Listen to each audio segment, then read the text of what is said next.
Ramble. Welcome to Ear Biscuits, the podcast where two lifelong friends talk about life for a long time. I'm Link. And I'm Rhett. This week at the round table of dim lighting, we are talking about our top 10 favorite albums. Now, I'm excited about this because this is what you would like to do every week. Albums. If we could.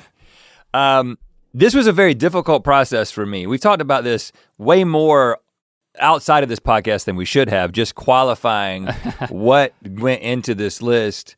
You know, it's not the top 10 best albums of all time. It's not the top 10 like best musically album. It's just like for me, it was a combination of albums that are meaningful and albums that I just think are really good. But I'm very like preemptively self-conscious about it because when I started looking at it, I was just like, man, I don't know how to put these in order. I've got like more than 10 honorable mentions. Sure. I feel self-conscious about my number one. Like there's just lots of qualifiers coming in to this because I can't, it's a very difficult exercise. Well, it's like asking me what my favorite food is. Of course, I don't know what your list is, but you've told me what you just said about your number one. I'm shocked that you're self-conscious about your number one because I thought I knew what it would be. And now I'm questioning that. For me, we don't have to get into that. Really? Yeah, definitely. Definitely. I thought I knew you. I thought I knew your number one. My number one is you don't have to say. Is gonna be, you're gonna be like, I think you're gonna be like, really? I think that's what you're gonna say. Well, okay. Because I literally said that to myself when I got done. This was an easy process for me because it's something that I did like 2 years ago when I don't know when I started my record collection, but when I started collecting physical vinyl albums, the way that I did that was the albums that were my favorite over the course of my life. And really the criteria was what albums, like complete artistic releases that are works from a particular point in time. I don't know if you know what an album is, but that's my definition. That meant something to me, that were very meaningful to me. I mean, the thing with both of us is, you know, at our experience in our 40s, how old are you? Are you 44 yet? I will be soon. At 43, we both experienced albums growing up. I mean, we listened to tapes, then we listened to CDs. You know, when an artist put out a complete work, that was the main way, besides the radio, of course, that we would experience what an artist wanted to put out. It wasn't single oriented and it was physical. It wasn't streaming and everything wasn't at our fingertips. So whatever you acquired, it had a way of, it had a lot of potential meaning to you because it became an active, physical, repeatable part of your life in a limited pool, depending on what your music budget was, of how many albums you could buy. And that was the only way that you could enjoy music. Like you said, it was the only way you could really enjoy music outside of the radio was you had the tape, you had the record. And obviously we've completely transitioned into a single, music streaming has just turned this into just a singles industry. Mm-hmm. But I think there's a bias towards albums for us that will never go away. Because the majority of our life, we experienced our life through albums. And I mean, for me, there were many, we both love music so much. I know it's, sometimes I try to we've talked about the fact that you perceive that I kind of I got the corner on being a music lover, but I readily acknowledge. But this is something that has been in your mind your entire life. When you found out that Emmy, your stepsister, liked music, you thought that you couldn't like music. So you've seen music as a thing that has to be possessed by you personally. But I don't actually see it that way, and that's what I'm acknowledging, that music has been a huge part of both of our lives, in our friendship. I think you'll see from my list that you've had a tremendous impact on my music taste, and I'm excited to talk about that. I'm also excited to have some visual aids here. I brought in some albums. Now, of course, we never bought albums. We bought tapes, then we bought CDs, but now I'm going back and buying albums because I don't have my tapes. Well, actually, I do still have a lot of my CDs. Yeah, and I have fully, I still value the album, but I'm not a collector. It's not in my personality to collect things. And right. so I've actually had to resist, because what is in my personality is to get interested in things and to go through phases. And I've actually had to hold myself back and make a definitive decision that you're not gonna be that guy who gets a record player and gets you've got too many things already. So don't do that. Don't get a really nice record player and start collecting albums. So I'm never going to do it. So and you can have that. I'm so, yeah, it is an active hobby of mine, and maybe that's the only difference we can point to. But so putting together my top 10 list was really easy for me. But again, there is some overlap in my list between what would be my favorite albums and what I believe are the best albums that I like of all time. There might be a few that would overlap, and that maybe that's different for you and how you put your album list together. I'll say up front, there's some definitively bad music in my top 10. Okay, yeah, I got some of that too because it meant something to me at the time, and I will be showing the records. So if you're for the video viewing, well, I guess that's the viewer out there. If you're watching on the YouTube channel. Okay, so we'll get into that in just one second. Do want to let you know that, you're listening to a podcast, which means that you might listen to other podcasts, and you're listening to podcasts that have us on them, which may mean that you want to listen to other podcasts that have us on them. Well, you know what? We are on A Hot Dog is a Sandwich. The episode that I made a guest appearance on, talking about my favorite regional barbecue, that is out right now. A Hot Dog is a Sandwich is the Mythical Kitchen podcast hosted by Josh and Nicole over the Mythical Kitchen. You slanging some hot takes over there? I haven't listened to it yet. Yeah, strong, hot takes with maybe there's some mustard, I don't know. And then Link is gonna be on the next episode talking about picky eaters because, I know it's just a coincidence that he happens to be on that particular episode. I'm plugged into that world. Let's get into it, man. Let me hear your number 10. Should I go first? I think you should go first because I know what my number 1 is and I'm not self-conscious about it, and that would be a better ending. Okay. Number 10 is 311. I'm so glad you did this. The 311 album, self-titled 1995. What we called their Blue album. Right. I think it was their 3rd album? Yeah, it was the one that got the radio play. It was play. the one that people cared about. And this is on the list. Well, can I ask, is it on your list? It is not on my list, but it should have been. Okay, so the reason that this is on my list. It's very meaningful. Because this was 1995. We had basically right around the same time that we started the Wax Paper Dogs. We were beginning to write music. I was learning how to play the guitar. Again, we've told the story before that when we started the band, we were literally doing things like wearing cowboy hats and white t-shirts tucked into jeans and boots and singing together, not in harmony, 2 melodies. Yeah. I Can See Clearly Now the Rain Is Gone, whatever the actual name of that song is. We sang that's how we started. Country Roads by John Denver. And then that's a different song. But we were interested in other kinds of music. We just couldn't play it or sing it. 311 comes out, and I remember literally being in the back of the church van going on a trip somewhere and listening to 311 on my headphones and trying to teach myself how to play drums while listening to 311, which incidentally, I figured out how to keep the hi-hat rhythm, not that I'm a drummer, while listening to 311, but it was really? It was influencing the way that we thought about music. And also, I think if you could unearth some of those Wax Paper Dog songs, we've only found one, you would see that we weren't doing a great job of emulating what they were doing, but it was just like, it was the reason that we had bleached hair and shaved heads and earrings and big jeans. Oh yeah. Was what they were doing. We changed a lot and then some. Know that we have always been down. If I ever didn't thank you, then just let me do it now. This is what I could not do. I couldn't give you one lyric from this album. So that's Down. That was a song that was on the radio and it just blew our mind. It was a hybridization. I mean, so much of what— It was truly innovative. A mythical approach to things, not just food, but obviously food, has been how we like to hybridize things. And maybe 311 deserves a little bit of credit because that's why we had the confidence to shift to like, hey, we like rap we can do it on our like distorted guitar terms. We can really try to emulate these guys. We thought we could do what they were doing. Everything. But I will say, just quickly, definitively, I'll do this at the end of every one of these. It does not hold up.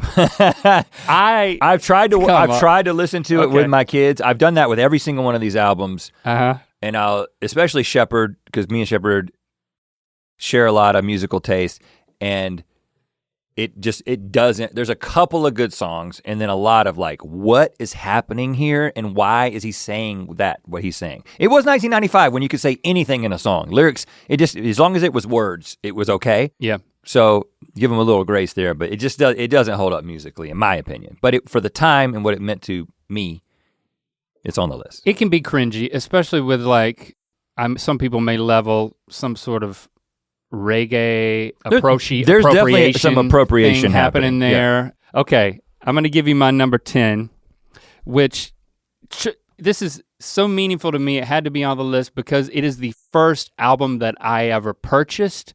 Of course, I purchased it on tape in 1988 after going over to your house and seeing that you had his previous albums. And hey, as a 10-year-old, there's nothing better than like really silly, funny songs. And not only is it making my top 10 list for being the first tape I ever owned, I still have it.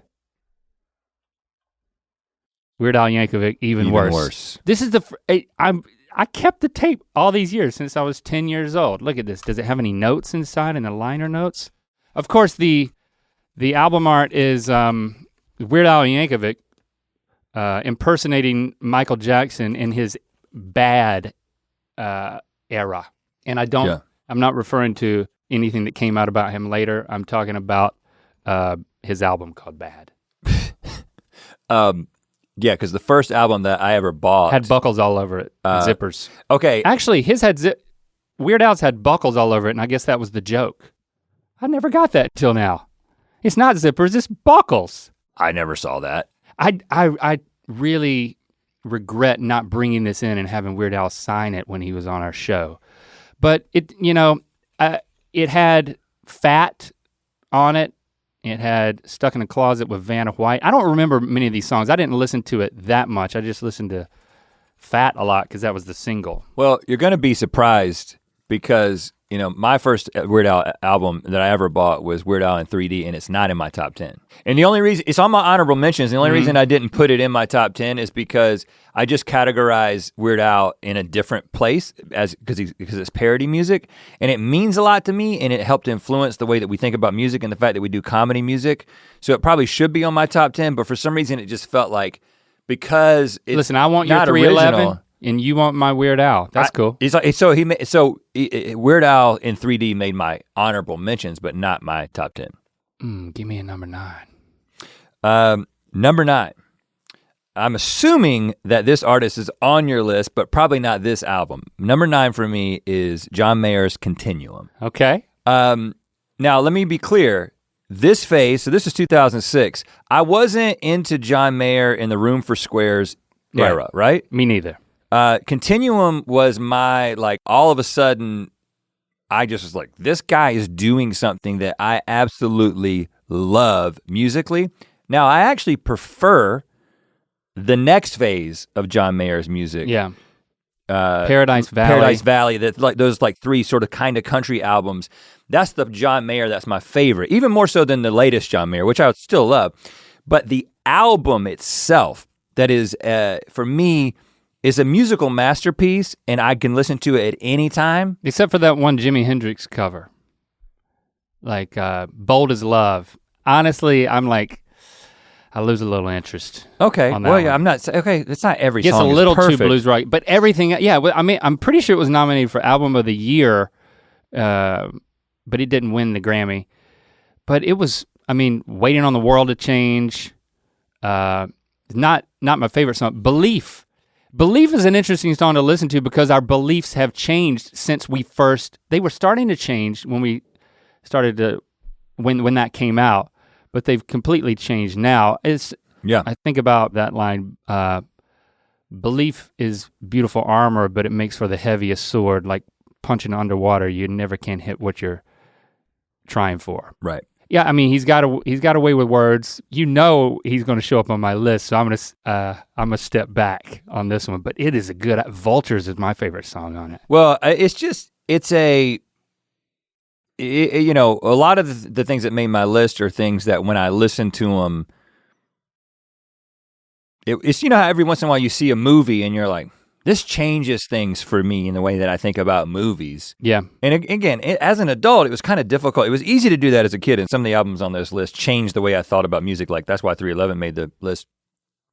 But for me, this was like, I haven't really been listening to anything but country and rap for most, like growing up a lot, you know? Yeah. And all of a sudden it was like, this is like blues, rock. I don't know how I would even categorize it, but all of a sudden I'm on board, you know? Yeah. And I've kind of been on that train for a while. Ear Biscuits is supported by PayPal. You ever run to CVS needing just one thing, but you get in there and then you get a bunch of other things? Yes, I never get just one thing. I go in there for like my allergy pills, ended up getting to the end and I see like some gummy worms, a giant chocolate bar, and then if I see a magazine featuring the royal family, you know I gotta get at least 5 of those. Well, now you can indulge and get rewarded. CVS now accepts super easy touch-free payments with PayPal and Venmo, and you get $10 cash back on your first in-store QR code payment of $20 or more. Just yesterday, Yeah? I sent somebody some money on PayPal, and you know what? You got your bank account attached to it, and you're like, You feel secure. You feel secure, because you're like, okay, I know PayPal's gonna take care of my money. Right, but you can have that same PayPal paying experience in person at a CVS. Just tap the QR code, a few taps in the app, you're done. You don't have to deal with pulling out your credit card and spilling stuff on the ground. Oh my gosh, what's going on? Gummy worms, royal family. To get $10 cash back on your first transaction of $20 or more, just head to your local CVS and pay using your PayPal or Venmo app. That's $10 cash back on your first purchase of $20 or more with the PayPal or Venmo app. To see terms and learn more about how to earn $10 cash back, go to paypal.com/ear. All right, my number 9 is right here, For Every Man by Jackson Browne. Released in 1973. This is his second album. And then, this is his parents' house on the cover of this thing. It's like this grotto looking situation. And then when you pull out the album sleeve, he's gone. Ooh. He's gone. I know you love Jackson Browne. Jackson Browne is on my honorable mentions, but it did not make my top 10. There's famous people all over this album. You got Bonnie Raitt. You got some Eagles playing in here. He co-wrote "Take It Easy" with Glenn Frey and released it on this album. The Eagles also released that song on their debut album, and that's the version that everybody knows. But this album really flows, man. It's such a good album from start to finish, but the reason why this is on my list is because when I was working at IBM as an industrial engineer, I was friends with another guy who we co-opted together, and then we both got full-time jobs, and we connected over music, and he introduced me to a lot of music. He was like my musical Sherpa. If you met him, you only met this guy in passing, Matt Hungate. I don't know if the name rings a bell for you, but shout out to Matt Hungate. We have fallen out of touch, and man, I owe you so much for all the music that you introduced me to, and we would connect over, and we would talk about this album and what the songs meant, and so this is a combination of, this could potentially be in one of my favorite albums even now. I mean, it's just an amazing experience. The vibe of it is great, and of course Jackson Browne is such a good songwriter. The dude, is layers and layers of what you can discover from this guy. And one of the things he liked to do, which he did on this album, is he had these songs that had this really pronounced innuendo. Redneck Friend being the one on this album. Elton John played piano on that. But what's the one about his hand? That's not on Rosie. Rosie. So anyway, like, because my father-in-law introduced me to Jackson Browne, and he would play that song, and he would be like, "What do you think this is about?" It's like a test, and then if the answer was, "Well, this song is about masturbation," I didn't want the conversation to end in that way, but no, I would put Jackson Browne on my top 10 best artists of all favorite time, artists, without yeah. a doubt. He's so good. You can still go out and see him. Well, around here in LA. My wife was at the Largo. They had like a bluegrass thing, like the guy, I don't know, it's the guy from the, I know what you're talking about. that bluegrass band was doing like a weekly thing, and then all of a sudden Jackson Browne comes out. Isn't that cool? On, it's like a crowd of like 200, 250 people, and Jesse's a huge fan, so I was mad that I didn't go that night. Oh, that won't prop up. But it's cool to have somebody in your life that introduces you to new music, and not having an older brother. Your older brother was that for me and for you in a lot of ways, especially when it came to the gangster rap of the late 80s. What's your number 8? My number 8 is Southeastern by Jason Isbell, 2013. Now, Jason Isbell is probably my favorite artist currently making music. I think he, as John Mayer said, is the best lyricist of our age. He said that? Yeah. He said Jason Isbell is the best lyricist of our age. I heard it the first time. And I think, without a doubt, I agree with that. Like, if you just listen to the things that this man says in his music, no one else is doing it. Now, musically, I think it's great as well. I love watching him. I love seeing him in concert. But so it was difficult to just narrow it down to one album. But you have to. So Southeastern and then Something More Than Free are like, sort of like represent the new era when he left the Drive-By. Well, he was always kind of doing his own thing with the 400 Unit, which is his band, but he was also in the Drive-By Truckers, and I don't know exactly the timeline. I was not a fan of the Drive-By Truckers at all, musically. A little too rocky. But then the story goes that he basically kind of sobered up and got himself straight, and then started making this music, starting with Southeastern being the first album kind of after that time. And so this album is like intensely personal, and it's just, I can just go back to this. And Jason Isbell is a family favorite. So some of the ones on this list, one of the reasons is because every single person in my family loves to listen to this music. And so this music will be playing in our house all the time. So Jason Isbell is playing in the house all the time. But yeah, if you haven't familiarized yourself with now he won, I can't remember which album, he won a Grammy for— I think it was Southeastern. For Best Americana Album, which is a sore spot for me at least, and probably for Jason as well, because I think the easiest way for me to sum it up is what he's doing is too good for country music. What he's doing is too good for Nashville. Now he also is pretty outspoken, and his politics are not really in line with what most country music is, but he gets categorized as Americana. He's making country music. He's just making really, really, really good, soulful, introspective, thoughtful, meaningful country music. And Southeastern, number 8. Boy, this is gonna be a really good 1-2 punch with my number 8. You texted me one day, I was at home, it was a Saturday morning, I was just putting around the house, and you said, you gotta listen to this album. I didn't realize that, like weeks earlier, we had actually gone to Amoeba record store. I'm pretty sure it was me and you, and we had seen this album. Okay, yep. And then I went back home and I didn't ever listen to it, and I don't know if that's what prompted you to listen to it, us seeing it and discussing the album cover, but when you texted me, this album, I immediately started playing it right there, and I was standing behind my couch and listening on my speakers, and I had like, it was almost like the most spiritual, like a purely musical experience can be. Like, I can't remember being so floored by an artist and a particular album ever. I'm surprised this is your number 8 only. Ever, yeah, because I'm definitely building it up. But I know what you're gonna say. I was absolutely floored from the first like note that he sung, and then all the way through the album as an entire experience. it was what I was always hoping to find and becoming convinced that it would never exist.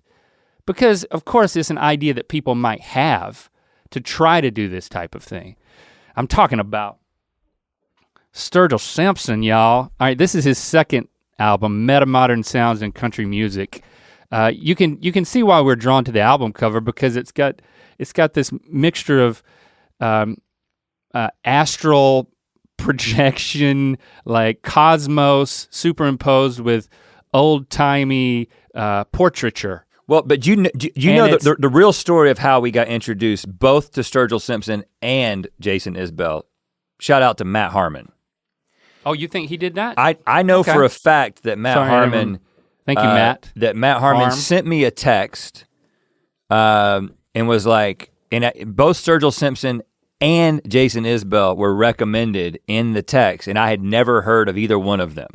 So actually, Matt Harmon has done a lot for, you're talking about Matt. He's a Sherpa. I guess he got to be named Matt. Got to be a Matt, yeah. But he's done a lot for me. Now, he's got some recommendations that I don't always, I'm like, okay, now I see where our tastes diverge. He goes into this genre deeper and but Sturgill and Jason This is my pick. This is my pick. But I'm talking about Matt. Matt has done a lot for me musically. Turtles All the Way Down is the main single you might remember, but it's at first I was like, this guy is channeling Waylon's vocals and Merle's sensibility with some George Jones inflection. Like, I don't know, it just brought together everything I loved about classic country into an album where he had things to say and he had an experience that he wanted to convey. He was talking about experiences he's had and conclusions he's come to, but then he presented it sonically in a way that takes you on a journey. And this is another one of those places that overlaps with one of my This is my my favorite number 3. albums. You're number 3. So I need to talk a little bit more about it before you take it off the table because you're taking one of my top 3 albums. So it is you're not gonna come back to it. Yeah, we don't, let's not come back to it. If we have crossover, we talk, just like when we do movies, you talk about it at that moment. So hopefully you won't take my number 1. Yeah, I can see this being your number 3. Again, if this was my favorite albums, I think it would be higher. Now again, but not most meaningful. I am a bigger fan of the body of work of Jason Isbell than I am of Sturgill Simpson. I just connect more with Jason's music on a more consistent level with everything that he does. Sturgill goes into the bluegrass stuff, which I'm kind of like, I kind of just tolerate it. I'm not a huge fan of bluegrass. But this album is a perfect album.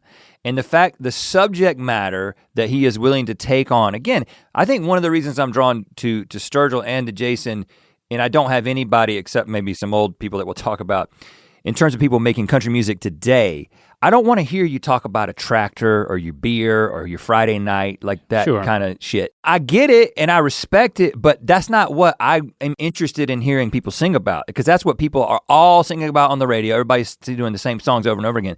These guys are talking about real stuff. I mean, Sturgill's talking about psychedelic drug experiences and he's putting it into a perfect country song.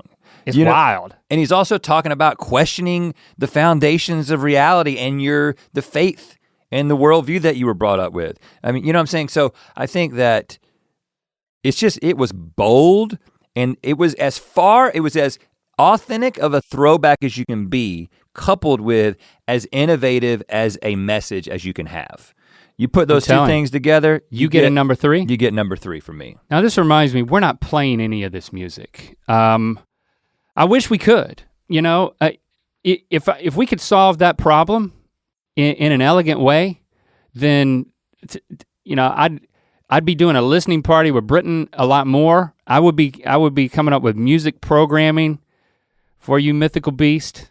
But we just can't, there's no elegant solution that there are solutions, but none of it's coming together. So what we're doing for this is we're respecting the opinions of our lawyers. And we want artists to benefit if you play their music, and that's really the crux of it. So what we're gonna do is create a playlist of one track from each of these albums in the order that we're presenting them to you on our Spotify account, the Rhett and Link account. So we'll tweet that out, but if you go to the Rhett and Link Spotify account and then look at our playlist there. There's other playlists too, but this will be one of them. All right, and we'll probably just pick like the biggest single, from each one of those albums. Ear Biscuits is supported by Manly Bands. Now, back when we got married, our better halves were pretty concerned about getting the perfect wedding ring. Yeah. Cut, clarity, carat, color, all that stuff. Not so much for us, and I think that jewelry stores clearly think the same thing. Manly Bands is here to rescue you from an otherwise hellish band buying experience. Manly Bands offers your hand the freedom to look how you want in just about every type of earthly material imaginable, and even from space. Well, I like space, but you know what I like more than space? Wood. I knew that. And that's why I got myself a wooden wedding band from Manly Bands that I am very proud to sport. To get started, order the Manly Ring Sizer from Manly Bands to ensure that your ring will fit perfectly during work and play. And once you know your size, it's time for the fun part. Manly Bands has an insane selection of materials to choose from: gold, wood, antler, steel, dinosaur bone, and even the meteorites that killed them. What? You can also choose from one of Manly Band's curated collections like the Jack Daniel's Whiskey Barrel collection. And I got the silicone ring from Manly Band so that I can switch it up for, my workout activities. Get one of those. Once you've selected your band, Manly Bands offers free shipping worldwide, a 30-day exchange policy, and a free warranty. While there might be a 50% chance of your marriage working out, ouch, there's a 100% chance that you're gonna love your band. To order your Manly Band and get 21% off, plus a free silicone ring, go to manlybands.com/ear. That's manlybands.com/ear for 21% off. Manly Bands, the best damn rings, period. Wow. Damn. All right, so number 7. 8's your number 3. Sorry for stealing your thunder. This has gotta be on your list. I don't know what number it is. Number 7.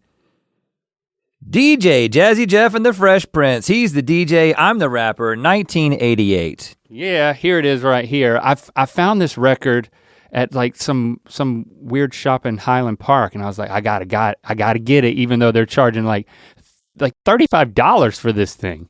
First thing on the tape, it's not quite as obvious, but it's just Jeff. It's just Jeff on the front. You gotta turn this thing over, and with the tape, you turn it over, and I can't remember exactly how. You think Will Smith's all about Will Smith? Well, in his seminal album, he's not even on the freaking cover. He's like, hey, he's the DJ. I'm the rapper.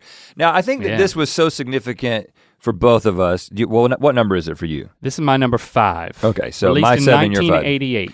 So the reason that this is so significant for me is, now we talked a little bit about like my brother introducing us to rap, and specifically gangster rap, and like NWA, straight out of Compton, that kind of thing. Yeah. None of that made my list, and one of the reasons is it was too much for me at the time. I loved it. It was scandalous. I had no idea what they were talking about, but I had no idea what they were talking about. I was a little white Christian kid in the middle of Bowie's Creek, North Carolina. It don't matter, just don't bite what? I didn't understand anything that they were talking about and they were rebelling against. But the thing that Will Smith very, very astutely understood is that he could make this, and I don't know where his mind was at, but what he ended up doing was he created something that kids of all shades, all across America would be. I remember when Linwood Campbell stood up in the bus on a field trip and rapped,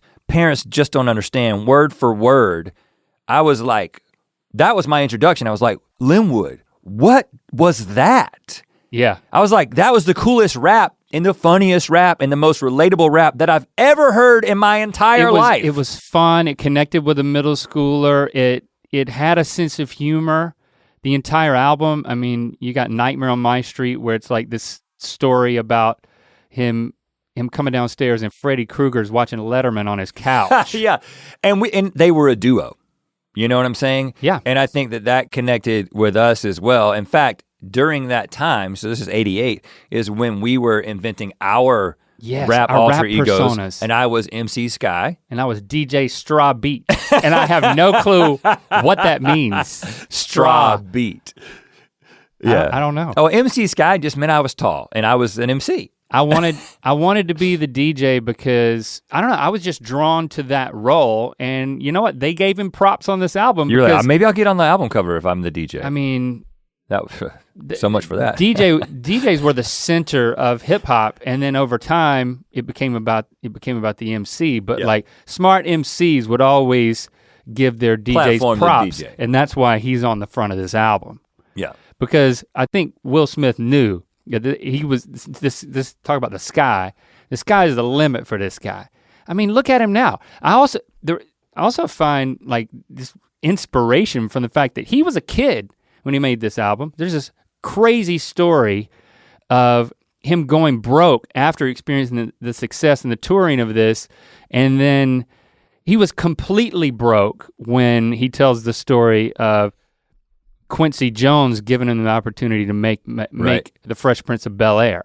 You should Google, I don't know what you would Google, but just Google Will Smith tells the story of the Fresh Prince of Bel-Air. You should let him tell it. It's a great story on YouTube. And again, so I haven't been doing this with everything, but it doesn't hold up. Okay, I actually listened to it last night, and it was so much of the time that it's so cheesy. It's just so cheesy that our tastes have changed so much. But hell, but listen, there's some good tracks though. Well, but if you listen to Straight Outta Compton now, it still totally hits. Like, I mean, it's not every single one, but yeah. But you're like, but this is sort of just like, you're kind of laughing at this when you go back, you know? But at the time, it was the perfect recipe for kids. And Ready Rock C, their beatboxer, was considered part of the group back then.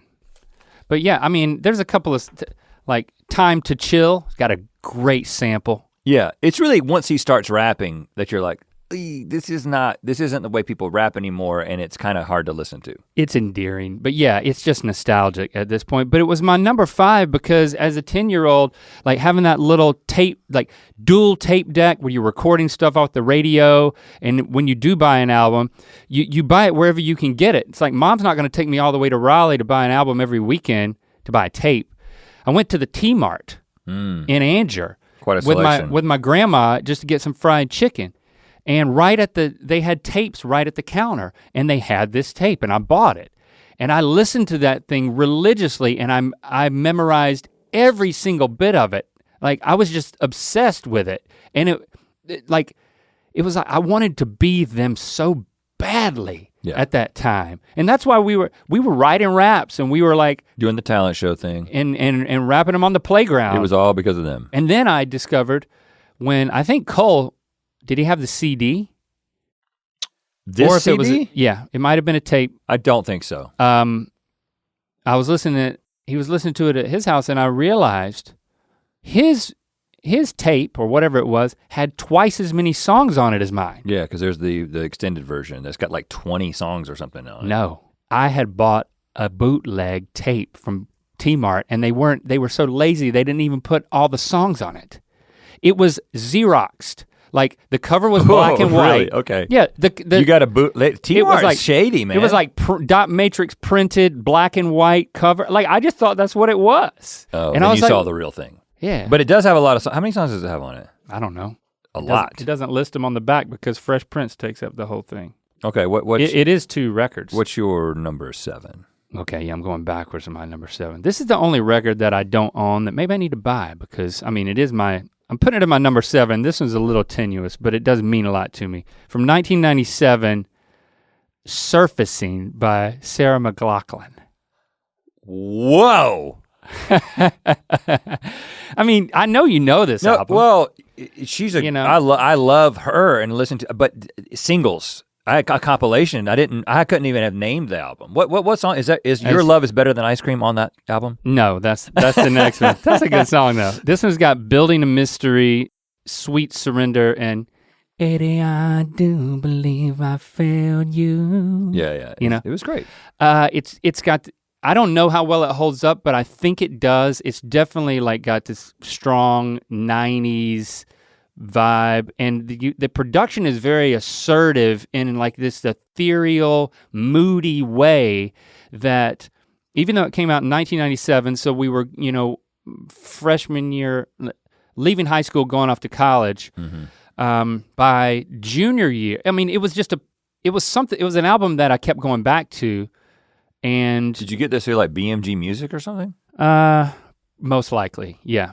Because that's how. But you liked it, and I think you may have introduced me to it. I loved Sarah because McLachlan. You and Greg loved Jewel, and like these female singer-songwriter types of that era. What we really said, you know what, we started eating that stuff up. Yeah. Jewel, Pieces of You. Now that you said that, that is a good album, right? That should be on my list, but it's not. It's such a delicate album. But if you listen to it now, which I actually recently did, I listened to that song about Adrian. Oh, that's sad.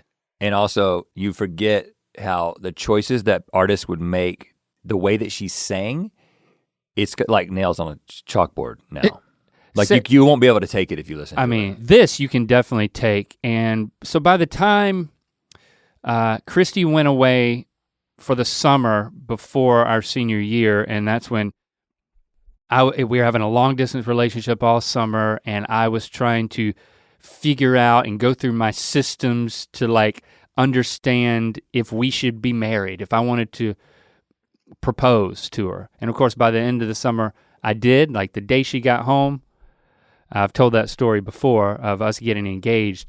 But this album, I kept going back to it because emotionally, it was where I was. Like it was just kind of like this. It wasn't about the lyrics as much as just the vibe of just, it kind of had this aching sensation to it that I just wanted to sit there and listen to the entire album and just ache with missing Christy and just feel it.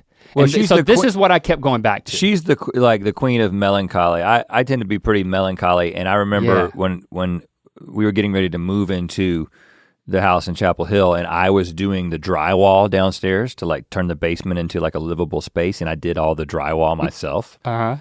Never will do that again, but that drywall is multiple steps, and I had a compilation that had Sarah McLachlan and Tori Amos and some other very like just some sad melancholy, and I would sit down there and like sand the seams on the it probably really slowed down your process. You gotta listen to some it'll make you cry, up-tempo stuff. But yeah, if I listen to it now, it takes me back to laying on I took a trip to Wisconsin and I was like couch surfing, and I remember sleeping on the floor and just putting this music on and just concentrating all of my attention on missing Christy. And so now when I listen to this album, it transports me back there, and that's the experience I get, and that's why it's number 7, because it's that moment of I've got a big decision to make and my heart already knows the answer. My head's really getting in the way. And so it's actually a good reminder when I go back and like listen to this album that like I could be more in touch with my heart and adopt enjoy myself a little more, and probably. Adopt a pet from a shelter. My number 6 is Billy Joel, Innocent Man, 1983. This album is a musical masterpiece. I think it goes without saying. But for me, this is, I'm 6 years old when this thing comes out. I'm really getting into it when I'm like 7, 8, 9. It was the sit in your room and sing with Billy Joel. It was the first time that I'm like completely unselfconsciously like just putting it in the jam box and just singing, whoa, whoa. So it's like, it's just so good. And first of all, this was sort of the convergence for me. I didn't know, by the way, that he did all the parts. He tracked all those vocals until like a couple months ago. This was the convergence of MTV and having the music at home. You remember the music video for that? I remember the white t-shirts, Uptown Girl. It's the whole album. And again, I didn't understand enough about music to know that he had made a decision Yeah. to move into this doo-wop 50s throwback place. So in other words, like you've got John Mayer today in 2021 going back to kind of the 80s, you know what I'm saying? You go back 30 years or so. Well, in the 80s, Billy Joel was going back 30 years to the 50s and bringing back this doo-wop thing, which I didn't make the connection, even though my parents had like Frankie Valli records and stuff that I would listen to. I was just like, I love what this guy is doing. And he also has that, he sort of sings with a little bit of a air. You know, he's got that little like, he sings with a little bit of an accent. What's the matter with the clothes I'm wearing? Yeah, like he sings with this sort of accent. Is that song on that album? Do you know? I mean, Innocent Man, great. I mean, Innocent Man is, again. He could go in so many directions. I was a huge Billy Joel fan and I followed him all the way until we didn't start the fire. I mean, I followed him into the fire. Okay. And then after that is when I kind of stopped following him. Yeah. But I think this is just the definitive album for me in the way that it changed my relationship with music, and that it became something that I would sit in my room and I would sing. Do you know what I'm saying? Like there was some music at the time that I couldn't really sing along with, and not that I was sounding good when I was singing along with Billy Joel, but it was just like it gets into your soul and you want to sing, you want to dance. Have you gone back and listened to that album, like in it start to finish recently? Last year on a trip, road trip somewhere, I was like, let's listen to this album that was one of my favorite albums as a kid, start to finish, and we did, and like I knew that Shepard would be into it. And I would say that I didn't immediately say to myself, man, I gotta keep going back and listening to Billy Joel. It wasn't like now I continue to go back and listen to that album. So I do, now first of all, it's timeless music. It was timeless when it came out, and it's still timeless. So it does hold up. Some of the songs do, but I don't know. It's just something, I don't connect with it in the same way that I used to.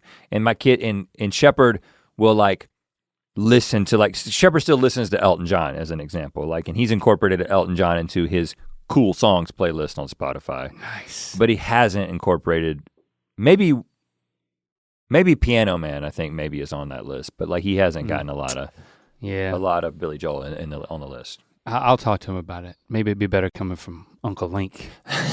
Not that he would ever calls me that. Can you get him to call me that? No. Okay. I can't even get him to call me Dad.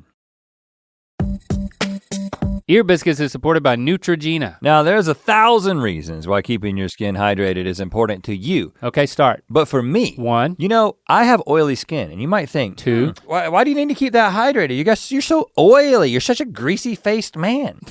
But actually, I'm glad you're saying it. But actually hydrating my skin actually helps with the oil problem. That's something a lot of people don't know about. Yes, it does. It keeps you from overproducing oil. Ha ha, so this shiny faced man isn't a shiny face. Neutrogena's Hydro Boost Gel Cream and Night Press Serum are clinically proven to intensely hydrate and lock in hydration for 48 hours. I love hydration! Neutrogena is the #1 hyaluronic acid facial moisturizer brand. Hyaluronic acid has an ability to bind to water and hold it within the skin surface, which works to keep skin feeling hydrated. I love hydration! The Gel Cream Extra Dry features a lightweight formula that glides over skin for non-greasy finish. I love non-greasy finishes! It's fragrance-free, oil-free, dye-free, non-comedogenic, and has glycerin which penetrates skin 9 surface layers deep for longer-lasting hydration. 9 and did layers. I tell you, I love hydration! The Night Pressed Serum is clinically proven to restore and revitalize skin overnight. Wake up the skin that's 3 times more hydrated. I love hydration! The concentrated multi-restorative pressed serum melts into your skin, instantly hydrating deep within your skin's surface. It has purified hyaluronic acid plus supercharged antioxidants, which are known to help fight daily aggressors. I hate daily aggressors! It's oil-free, suitable for all skin types, non-greasy, non-comedogenic, dye-free, and alcohol-free. Learn more at neutrogena.com/hydroboost. So I'm at my number 6. This is gonna be where I bring in the Fleet Foxes. Okay. And I've picked Helplessness Blues from 2011. Oh, look at that cover. Boy, that's hipster. Boy. Look at that. Look at the back. Look at these hipsters back there. Even got Father John Misty playing the drums on this album. What the crap? Yeah, man, for real. Right down there? Yeah, that's him in the corner, I believe. So I was introduced to Fleet Foxes, Keena Grannis. Yeah. You know, started out on YouTube as a musician. She covered the white hymnal song. I'm missing a word from the title. I can't remember it, but that was on a previous album. And I'm like, this song is amazing. Why do I not know about this? And I discovered Fleet Foxes. And then, but this album is special to me because when it came out in 2011, I was anticipating it because I'd just gotten into them, and there's nothing more thrilling than really getting into an artist that A, has a body of work that you can get into, or if they're a current artist that they're about to release a new album. So it's like, I'm getting in and the wave is still crescendoing. This album is great. Yeah. From start to finish. I can't tell you the names of any of the songs. I can't tell you half of what he's talking about, but it evokes nature, and it evokes on a gut level. Is how I describe it. He's from Seattle. He's Robin Pecknold, the guy who's like basically writing these songs and orchestrating all these harmonies and everything. But for me, I associate this with our move to California. I remember when this album came out, we were filming Commercial Kings, and we had shot the episode with Chuck Testa. Mm-hmm. And then we had to get up the next morning, and we had rental cars. It was like me and you and Daniel, our like director and still good friend, Daniel Strange. He was in the back seat. Me and you were in the front seat. We were talking about music. This album had just come out. I hadn't had a chance to listen to it. So my first experience of listening to this album was driving from Ojai, California on 2-lane roads, like winding roads through the mountains of California to try to get up to Reno. For the roller Nevada. skating. And so yeah, just so you know, the Chuck Testa commercial and the Roller Kingdom commercial were both shot during the same like trip. Within 5 days of each other. Yeah. in the same 5 days.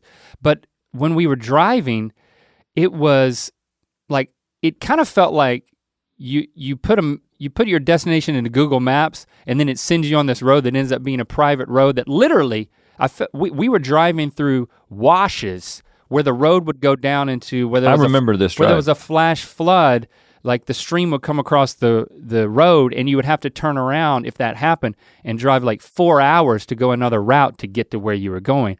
But it was absolutely beautiful. Daniel got sick and had to go to sleep in the back seat because the road was so windy. But when I listened to this song, yeah, it already evokes nature, but it evokes that imagery of driving through California. We had just moved.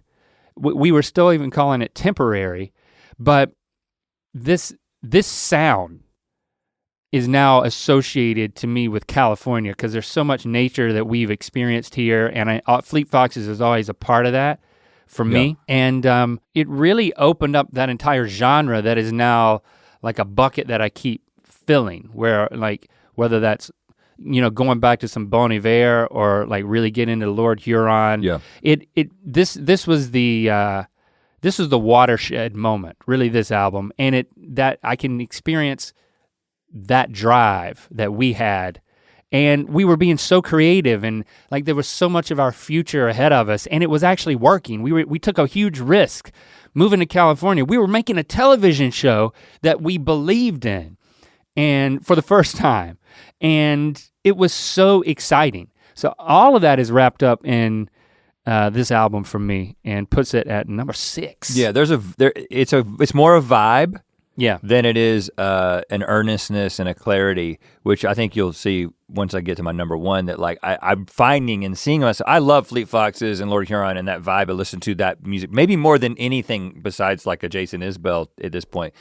But the sort of the clarity and the earnestness of like what is being said, and like you can understand the lyrics is a value for me that I think that I have underestimated until I put this list together, right? Because this is, for me, this is a vibe.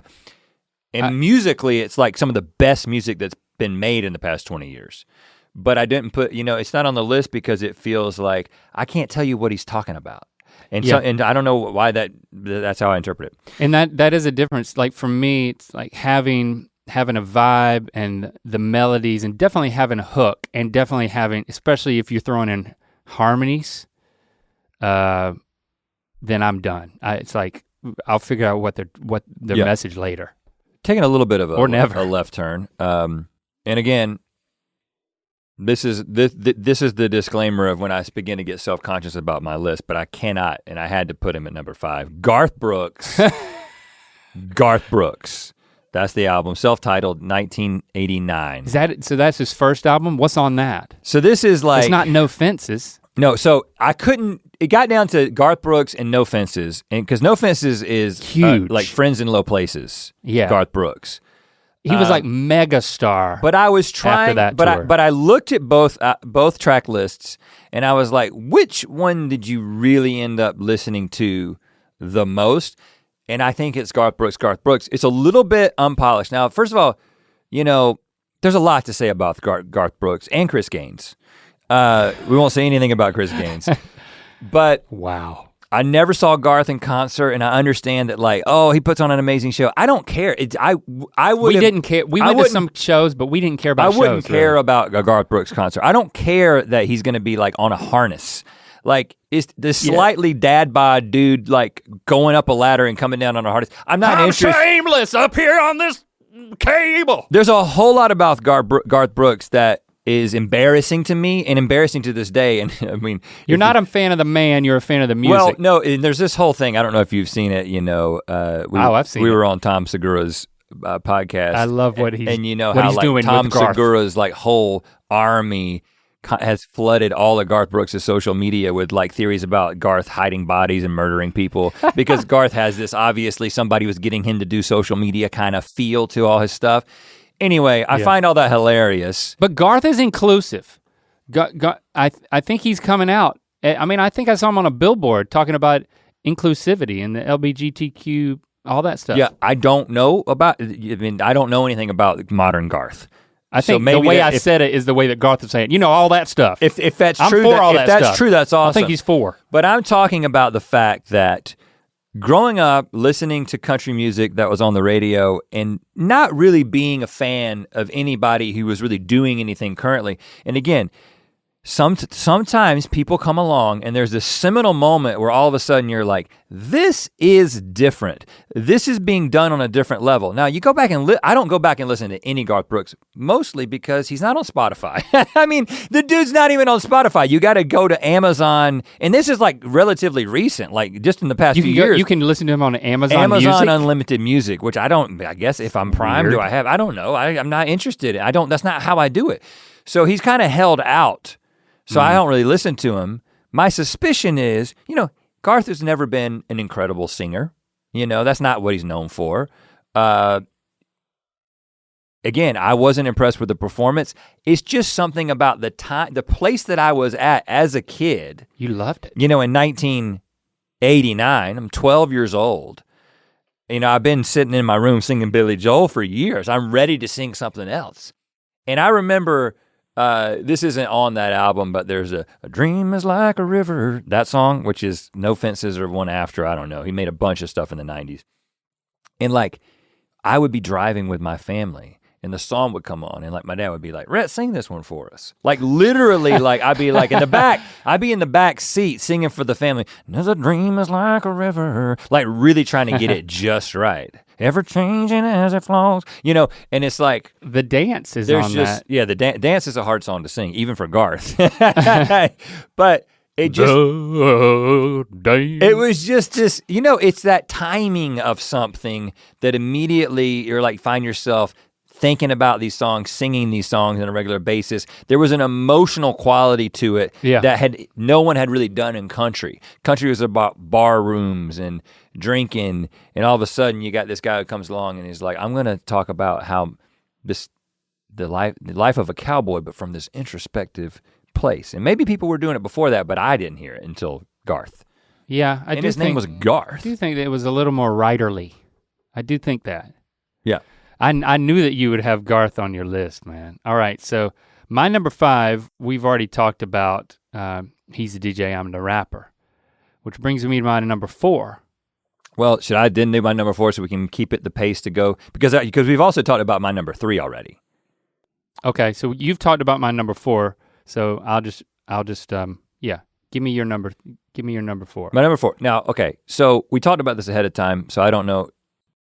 I thought the plan was we were each gonna pick a Merle Haggard album, right? So this is my Merle Haggard album that I have chosen. Okay. Now, all right, so one of the things that we talked about the fact that we were not introduced to Merle in album form. We were introduced to Merle through a compilation, Marlboro Country my dad had, which was literally an album that a cigarette company put out.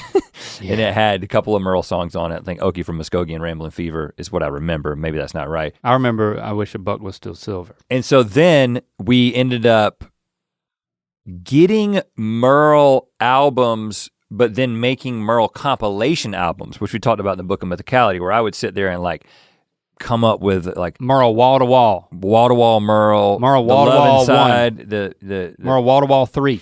And so that's how I've always experienced Merle. And he's got so much music that even to this day, when I go back and I look at an album that comes out in that era, that's my favorite era, which is late 70s, early 80s, I'll be like, oh, there's like 2 songs on this album I don't think I've ever heard, right? But I have made an effort in the past few years to be like, okay, Spotify makes it easy. I can just listen to the whole album. Yeah. And so in my effort to narrow it down to what I think is my favorite Merle album, I waffled back and forth, but I landed on 1979 Servin 190 Proof. Can't argue with that one, man. I would agree, that is my favorite album of Merle's. It's a great album. Of course, Footlights is on that, which we covered on our Mythical Society record, and we performed on tour with Britton playing nailing the guitar solo. Yeah, I mean, I got more to say about Merle. I want to save it. Okay. Because it's, it's a higher number for me, and I want it to be commensurate with that discussion.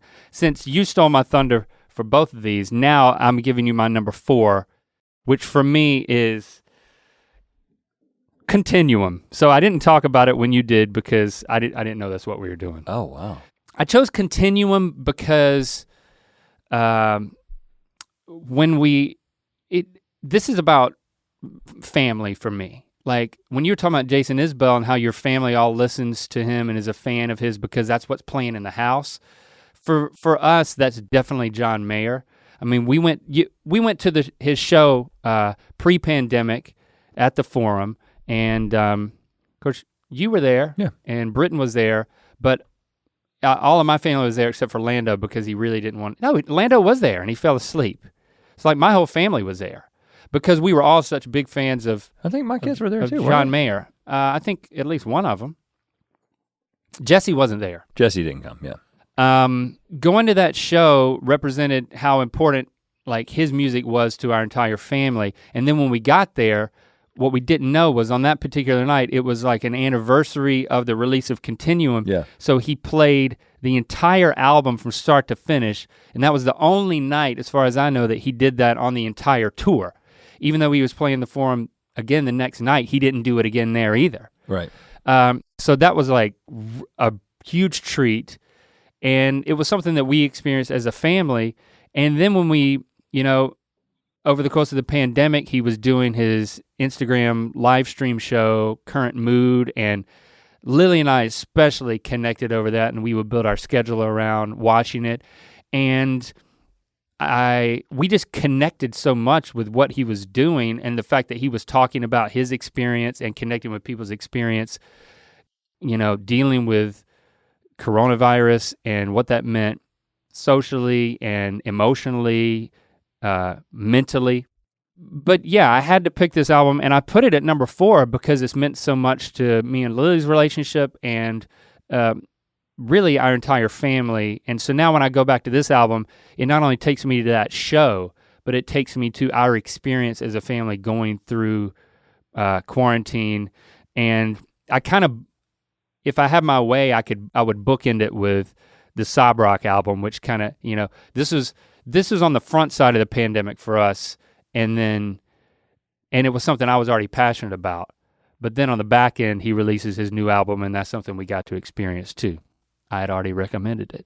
My number 4. Wow, okay. Well, I get that. And if we were talking just best music, like from a musical standpoint, that's gotta be top 5. Okay, so we've already talked about my number 3, which was the meta modern sounds of country music. Did you know that? So then I need to talk about my number 3. Yeah, did you know that, I actually just saw it last night, that Stevie Wonder had an album called Modern Sounds in Country and Western Music. So Sturgill's album Ray title, Charles. Yeah, Ray Charles. Yeah.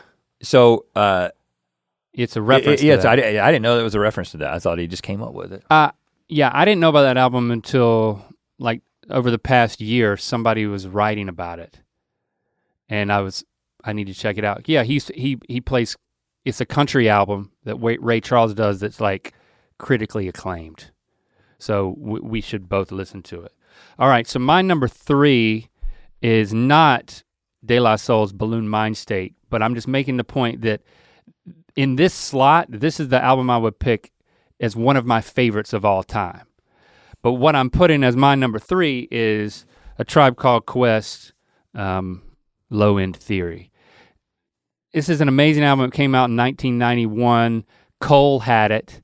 Yep. And while we were listening to Young MC and MC Hammer, I would go over to his room and he would be listening to this, and I bought it and I got obsessed with this album, and I just feel venerated all these years later that like, apparently I did have good taste, because this is an absolute it holds classic.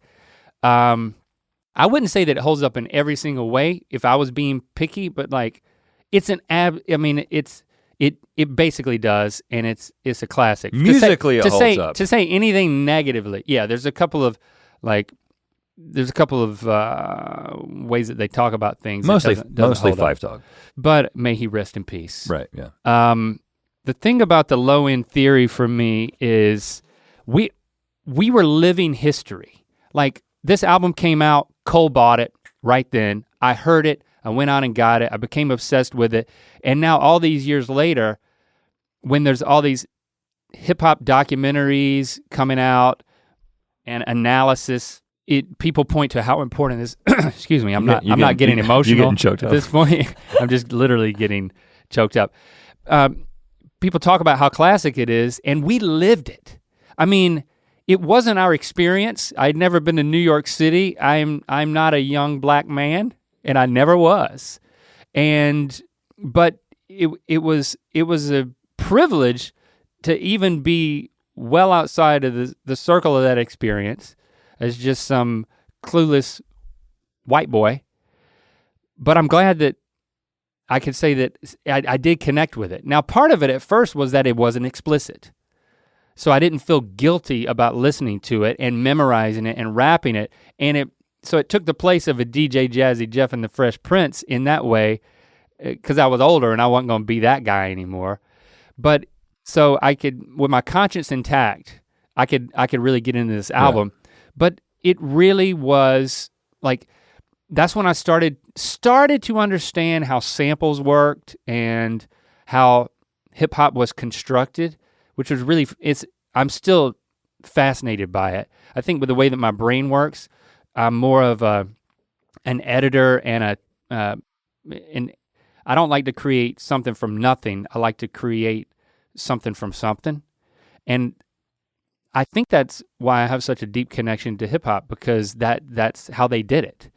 They took what they had and they made it into something else, and they made an absolute masterpiece. And so now it's, again, just living the history of it and going back and being able to celebrate it. It's kind of like saying, well, I was there for it, at least in my own experience, you know?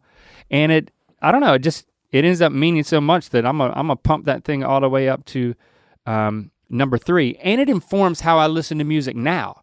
Because once you have an experience of discovering a classic album along with when it's released, you have this expectancy that like this can happen again. People are releasing albums all the time, and so it's like if To Pimp a Butterfly comes out and you're listening to it before people tell you that it's an instant classic, you're part of the experience. Yeah. So I think because of how I experience Low End Theory now, it is how I experience music in general, with an expectancy to find those moments where, like I described with Sturgill Simpson, or the first time I listened to Golden Hour by Casey Musgraves, that was like, this is gonna be a part of my life forever. Yeah. And I love that feeling.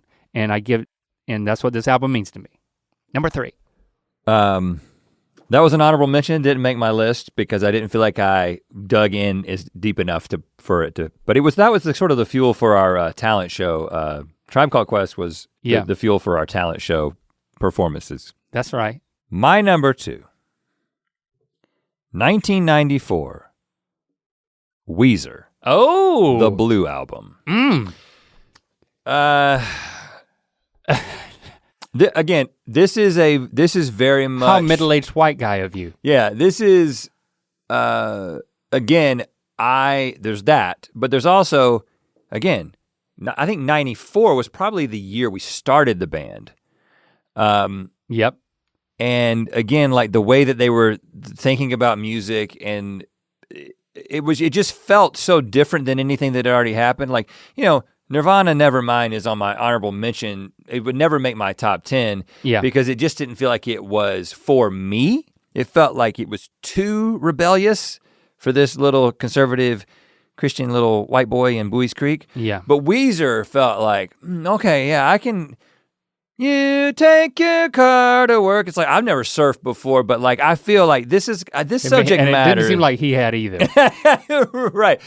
I mean, embracing the nerdiness and the sense of humor. It was very accessible to us and exciting for us in that way. It was simple. Yeah. It was melodic, and that's what drew me to it. It was melodic. I loved what they were doing with, you know, rhythmically on the guitars, and then subject matter was, it's like, I don't quite understand My Name is Jonas. Like, I don't think I've ever, you know, I'm sure I could listen to it, but like, I don't know exactly what's happening here, but like, I could write down what he's saying, and you know what I'm saying? Yeah, you can do. So there was hear it. There's a sort of an earnestness to Rivers' approach to writing lyrics that, again, not something I would have said before this list that like I end up kind of connecting with. But really it was musically what was happening, and it felt like it was a little bit of a safe, manageable rebellion in the midst of where I was. Again, we're listening to sort of rap and country. Rap obviously felt like a rebellion, but country felt like, obviously Garth Brooks was a super safe thing that like my dad could say, I like that as well. Why don't you sing this one, Rhett? But my dad's not gonna ask me to sing Weezer in the back seat. Why don't you sing the Sweater Song, son? What is that? What is that racket, you know?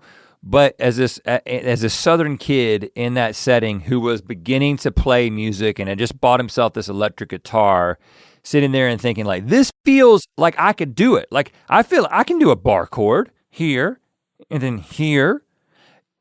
I think I'm Weezer. So many kids who were starting bands at that time thought that they were Weezer and thought that they could do what those guys did. Every once in a while I can kind of pick something fast, you know? So I just think it was so influential in what we were trying to do musically, which again, a lot of this translates to the way I think about my own music and songwriting. You know what I'm saying? Which is like, how does it translate into the way that I think about melody and I think about rhythm? And not like, I'm not saying like, hey, I'm working on a Weezer album, but at the time, that was, if I came to you with like this little riff, I either had 311 or Weezer in mind. Yeah.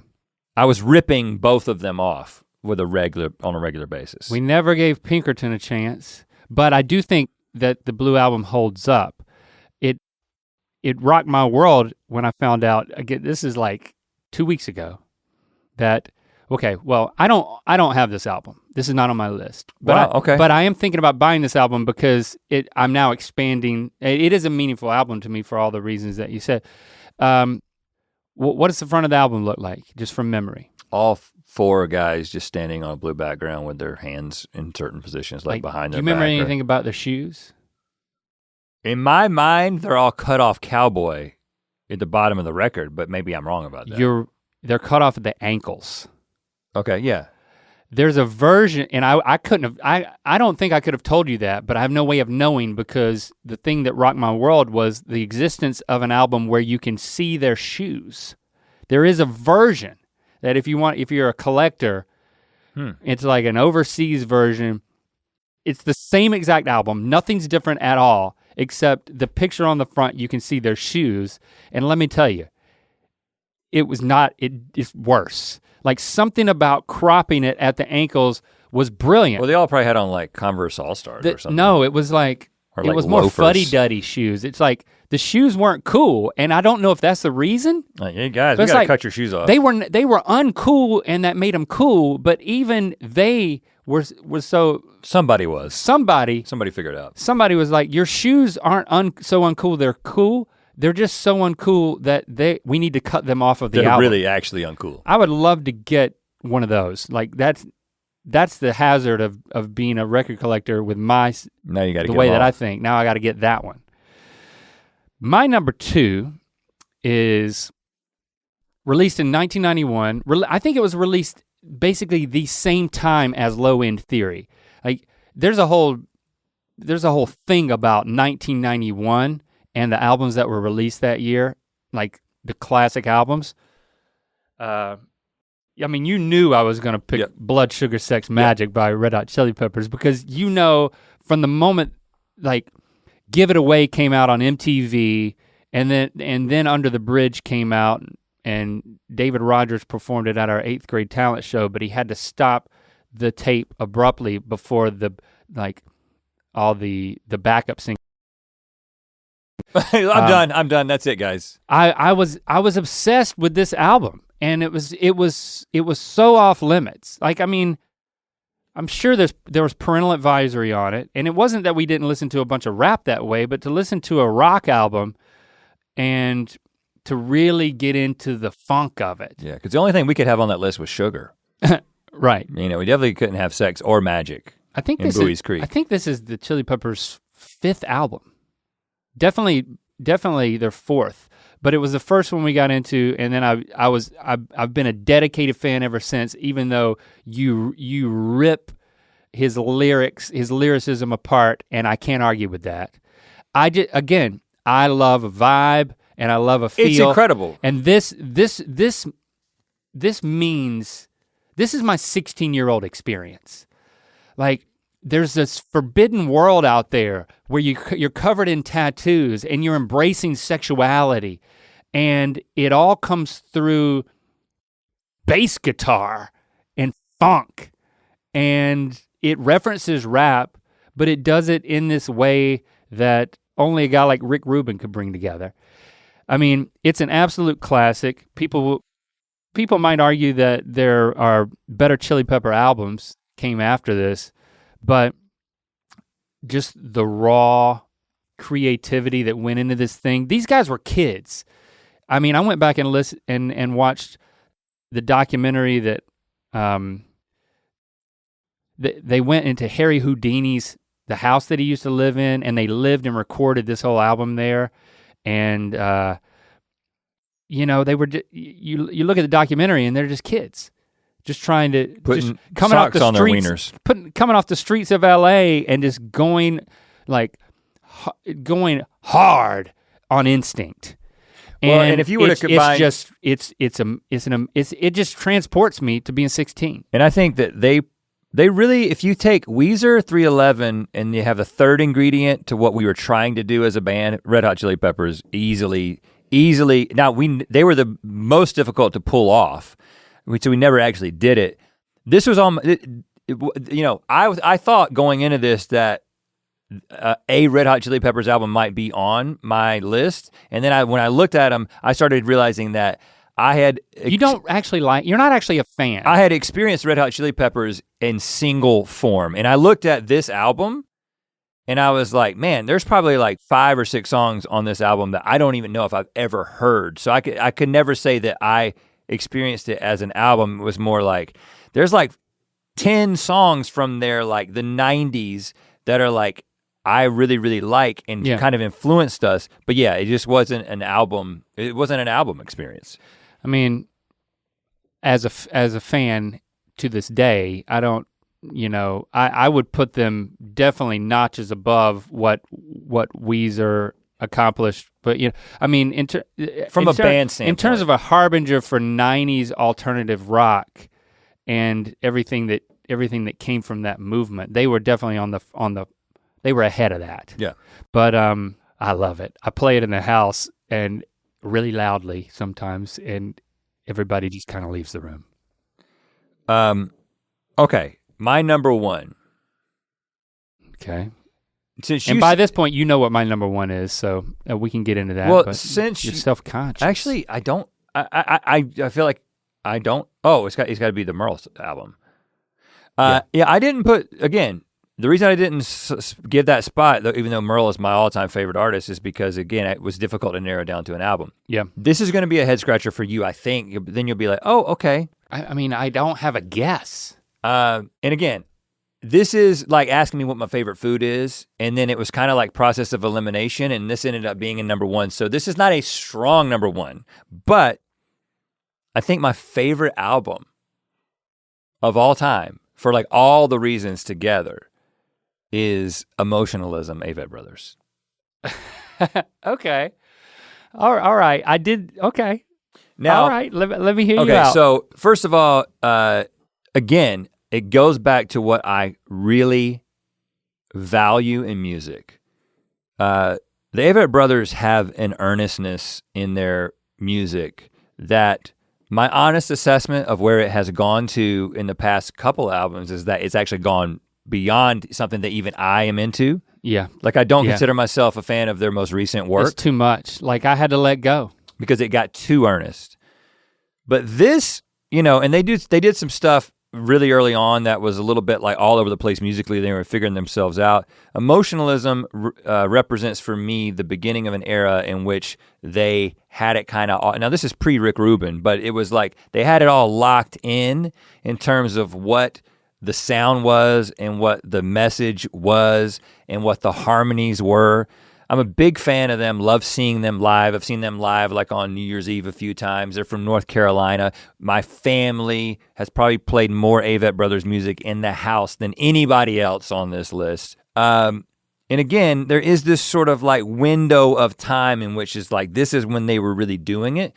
But I remember it was actually Greg, our friend Greg Hartsfield, who introduced us to the A.V.E.T. Brothers, and he did it with this album and the first song on Emotionalism, Die, Die, Die. Die, Die, Die, which at the time, so you're probably better at remembering the exact lyrics, but like nobody knows what happens before, like they phrase it in a funny way that's basically nobody knows what happens after you die. Yeah. But the way that they were talking about these existential issues in a way that there was this sort of reverence for this understanding of God, but also this sort of bold questioning of certainty around those things, which again, this is, 2007. I was beginning to ask some of those questions and my faith was beginning to unravel even that long ago, right? But I don't know, it's just the heart. For me, I'm a huge, I'm a musician myself, so I definitely am when you talk about the different elements of something musically coming together, that gets me excited. But I think I'm more of a songwriter than I am a musician.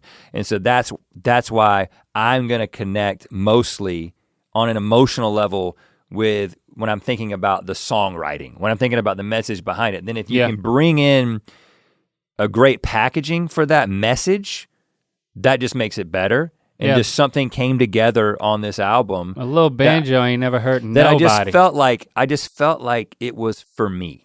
Do you know what I mean? Like this is me kind of personified musically. And they're from similar places as us. They're of a similar age. They went through similar phases too, because they had this really like hard, heavy metal sort of like punk phase. Yeah. Like just as, musically on their own, not as the Avett Brothers just being brothers who had a band. They were ECU and they were kind of doing that thing. And then they kind of were like, let's go a little bit back to our roots and when me and you sing harmonies that are serious harmonies, or even most of our harmonies are stupid harmonies, stupid songs, like we've been heavily influenced by the way that they approach. That's my favorite harmony. part, is the production and like the blood harmony. I think was something that like, it did blow me away when I first heard it, and I was like, I absolutely love what they've done. The first half of that album is great. Second half loses me a little bit because it gets a little aggressive. There's so many songs on that album that towards the end it's kind of like fizzles out. You guys were just kind of throwing demos on there. But the first half, especially because I love those harmonies so much, it's like it really does it. Didn't make my list. I think I'm overly influenced by. It was a special time in our lives when it's like they brought me back out to seeing shows too. It's like I wanted to see these guys. They're great. And it was like, oh yeah, I should see other people. Yeah. So it was an obsession at a certain point. And that's the reason why I own that record, because it does mean something to me. It's an honorable mention.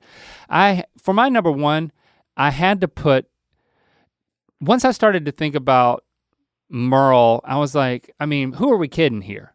And I know you agree with this, that like, he means so much to us and to our friendship that I had to put it on there. We channeled our passion for music in high school into Merle. Like we were so, and I think it coalesced our friendship, For sure. Because we discovered it. And then I remembered like my Aunt Vicky had albums. I would borrow those. When you started driving and then I got my license, we would go on excursions to find another one of his tapes that we hadn't found yet. Mm-hmm. And I remember sometimes I would come home with a tape and then I couldn't wait to get home and call you and tell you I found a new Merle album. We had no way of finding out how many Merle albums existed or what they were called. There's no Wikipedia. Like there were ways, but we didn't know any of them. So the only way was to go to a store and find it. I remember calling you. I found a new Merle tape that I've never seen. It's a complete album. It's not a compilation. It's not a retread. It's called Out Among the Stars, and the cover looks horrible. It's like an illustration of him. And then we listened to it, and you're trying to figure out where it fits in his body of work. And I'm giving it to you so that you can add it to compilation tapes. And you're right, we didn't end up listening to the tapes. We would transfer those to compilations and leave out the songs that we didn't like, so that we could listen for wall to wall, meaning as long as a tape would allow, we would cram 3 albums worth of songs on like one of those extend play, right, once you take out a few of the duds.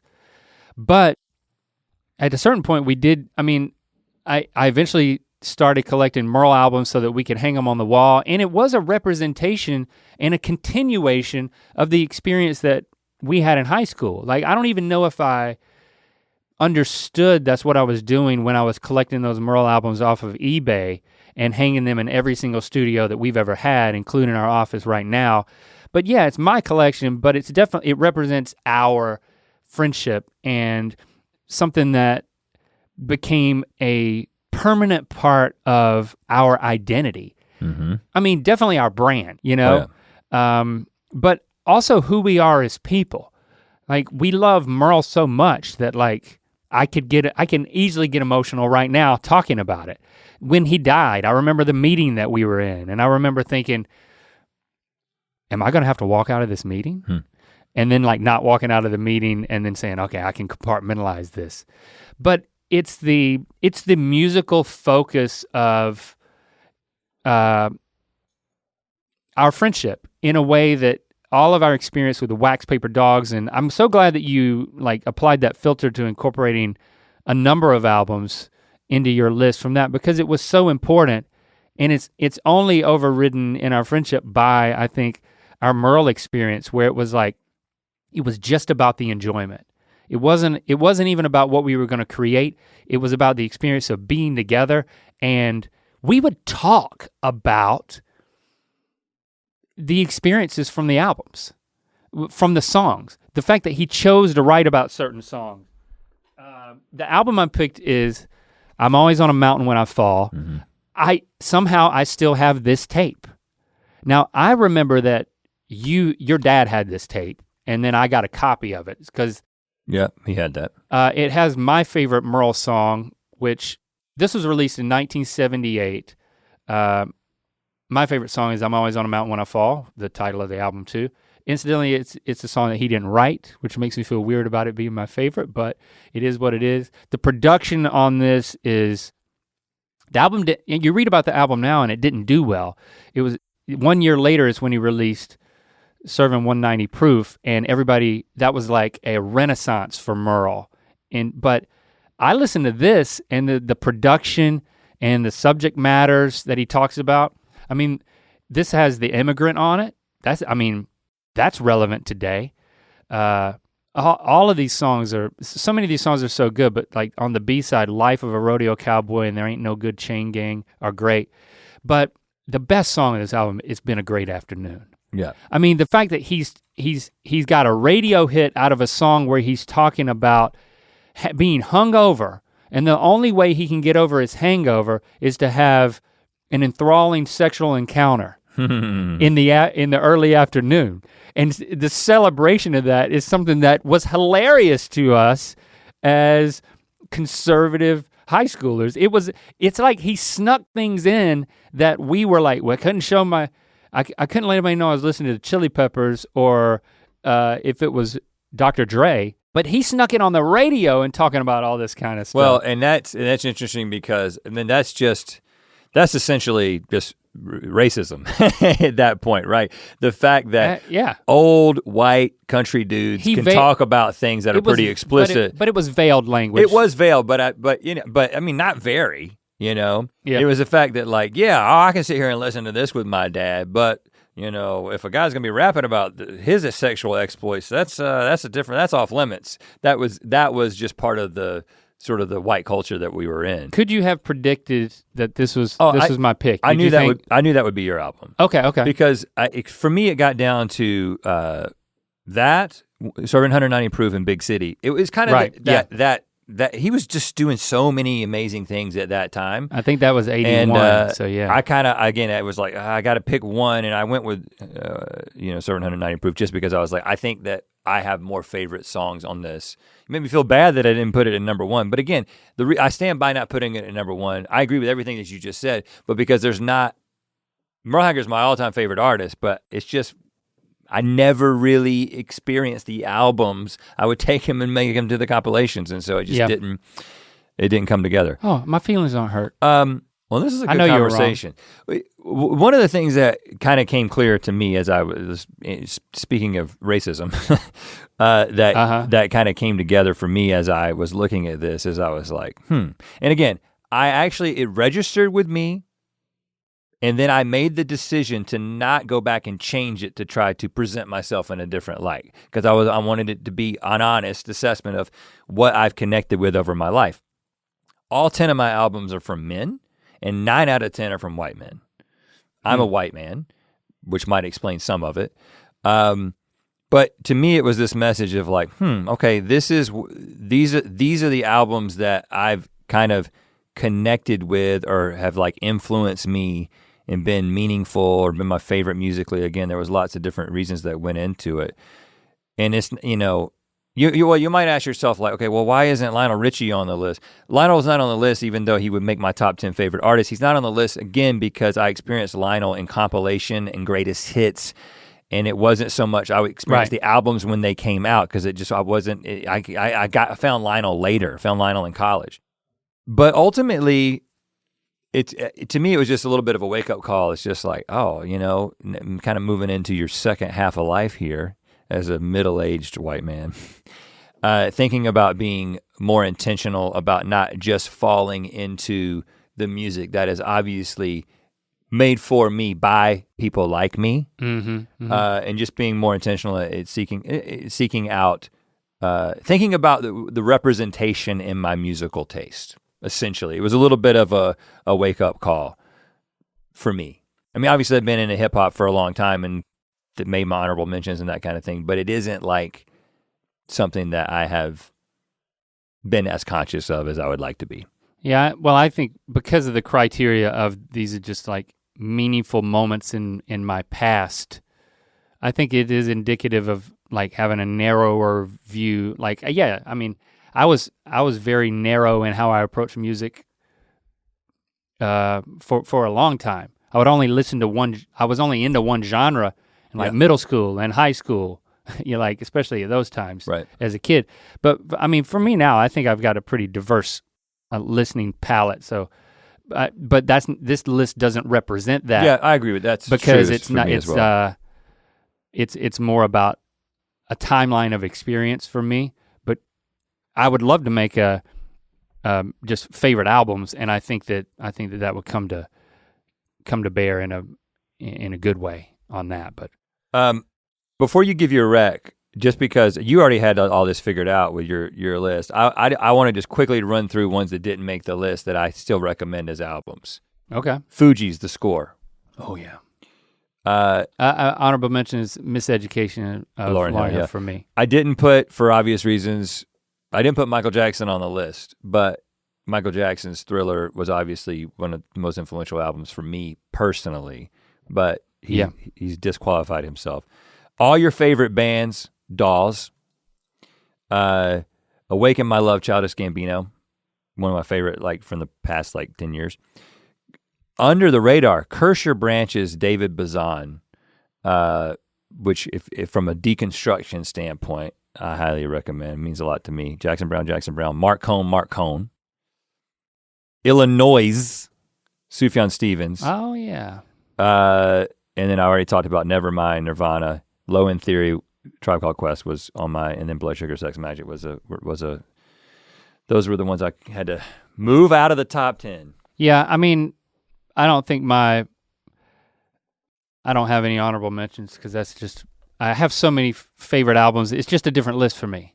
The overlap is just so little that I'm not gonna do that. And I'm also not gonna make a recommendation besides. Because that's what this whole album, the whole thing was. My recommendation is a reminder to go to the Rhett and Link Spotify and look at the playlist there that we've created. So you can listen to some of this music and then you can drill down and like go to the album that the song that we picked for the playlist is on if you want to listen to the whole album. If you know how Spotify works, that is how it works.